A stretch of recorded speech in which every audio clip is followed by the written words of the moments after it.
अगदी आपण प्रामाणिकपणे शांतपणे ऐकायचं आहे, बरोबर आहे का?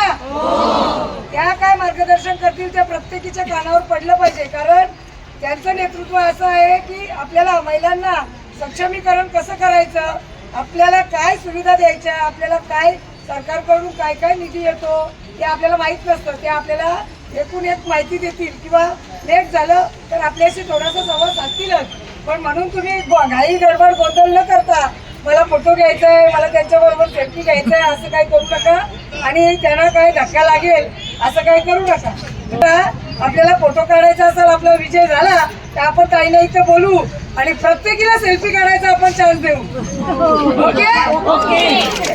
आणि आज तुम्ही माझ्यावर प्रेम करणारी मंडळी एवढी रोज इथे जमता, आणि खरंच तुमचं धन्य मानलं पाहिजे की आज तुम्ही 5 वाजल्यापासून इथे जमा होता आणि रात्री 10 वाजेपर्यंत राहता. मी खरंच तुमच्या ऋणातनं कधी मुक्त होणार नाही. आज आपला संबंध असाच एकमेकांचा प्रेमाचा राहू द्या.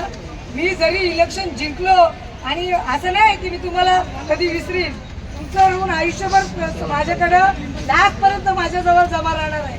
तुमची कधी काय समस्या असेल मी तर देवाला मागणं मागेन का माझ्या प्रत्येक भगिनीवर कसली समस्या येऊ नये, पण जर आलं तर मी तुमच्या पाठीशी खंबीरपणे उभी आहे असा तुम्हाला 100% आश्वासन नाही, 100% खात्री देते.